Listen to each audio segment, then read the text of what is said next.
So hello friends. तो इस video से हम लोग स्टार्ट करेंगे एक्चुअल मैकेनिक्स ऑफ सॉलिड। पिछले जो वीडियोस थे वो तो बस इंट्रोडक्शन टाइप थे।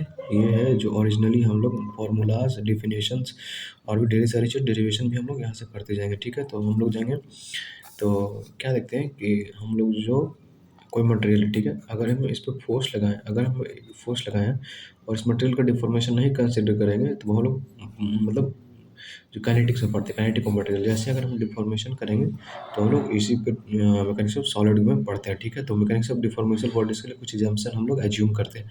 वो एज्यूम्पन क्या है? पहला एग्जाम्पल ये होगा, materials are isotropic and homogeneous. मतलब कि मटेरियल है जो आइसोट्रॉपिक और होमोजेनियस है।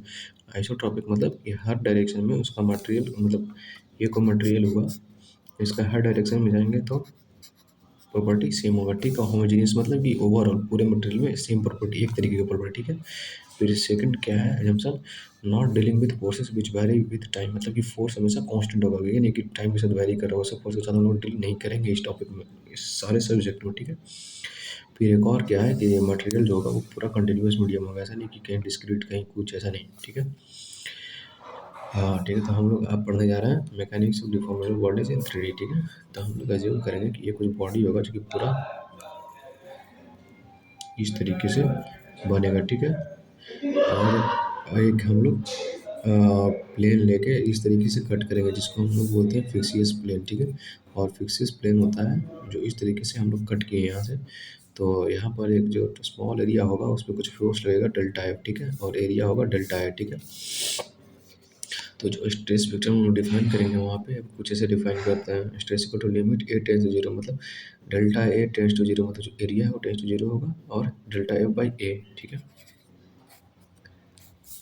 और इसको हम लोग B F by D F भी लिख सकते हैं। ठीक है, और मतलब डेल्टा ए जीरो है तो मतलब क्या मतलब होता है, इन्फिनिटली स्मॉल, मतलब बहुत ज़्यादा छोटा एरिया होगा। ठीक है, और यहाँ पे मैंने एक पॉइंट लिखा है, क्या लिखा है, hence the stress of A point depends not only the location of the point identified by coordinates but also the plane passing through the point identified by direction of the outward normal। इसका मतलब ये हुआ है कि हम लोग जो किसी स्ट्रेस को डिफाइन करेंगे किसी प्लेन पे, तो वो सिर्फ डायरेक्शन पर डिपेंड नहीं करेगा, वो प्लेन जो पास हो रहा है उस पर भी डिपेंड करेगा। मतलब कि जो स्ट्रेस है, हम लोग ऐसे नहीं बोलेंगे कि स्ट्रेस इस तरीके से लग रहा, नहीं, आप किस प्लेन पे लग रहा है वो भी डिफाइन करेंगे।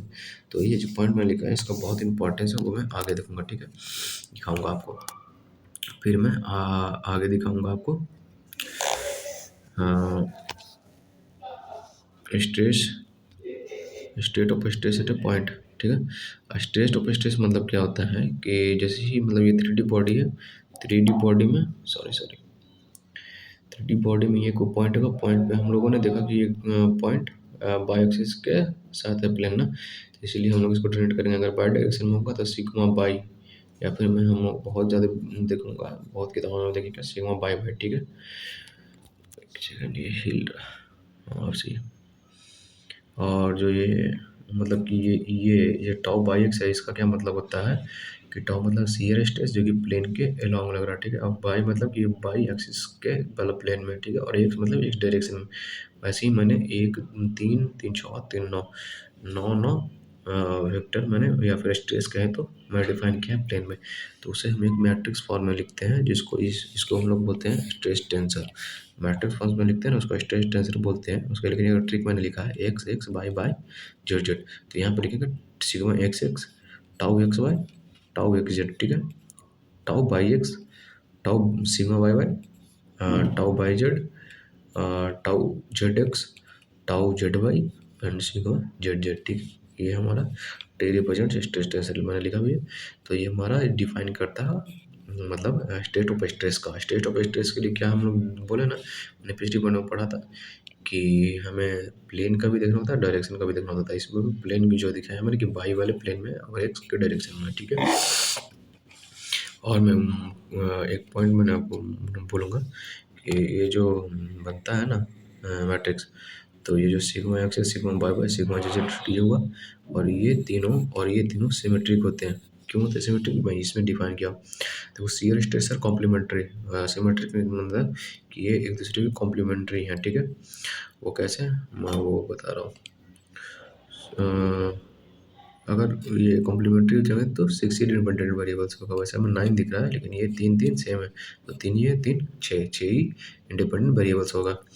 तो मैं देख रहा हूँ एक बॉडी मैंने लिया था जो कि कुछ एक्स वाई प्लेन में रखा, ठीक है। एक उस पर एक टाउ लग रहा है शियर स्ट्रेस, इधर से लग रहा है टाउ डैश, ठीक है। और इसके अंदर कुछ जेड प्लेन होगा, ठीक है। हम अज्यूम कर लेते हैं जेड प्लेन कुछ होगा इसके अंदर। तो जो नेट मूवमेंट होगा इस बॉडी पे तो जीरो होगा इक्विलिब्रियम के लिए।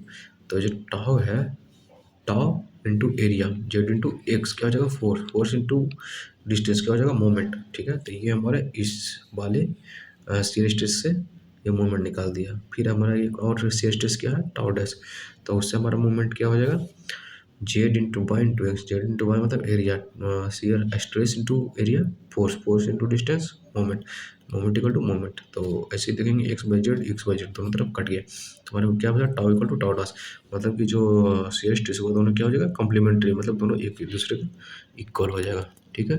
तो मैं आगे आपका डेरिवेशन करके दिखाऊंगा कि जो 3D में है वो शियर स्ट्रेस और नॉर्मल स्ट्रेस कैसे निकालते हैं, और फिर प्रिंसिपल वगैरह वगैरह हम लोग देखेंगे, principal stress, principal plane, principal strain कैसे निकालते हैं, ठीक है। तो आगे वीडियो में बने रहिए ये सब जानने के लिए। Okay, thank you.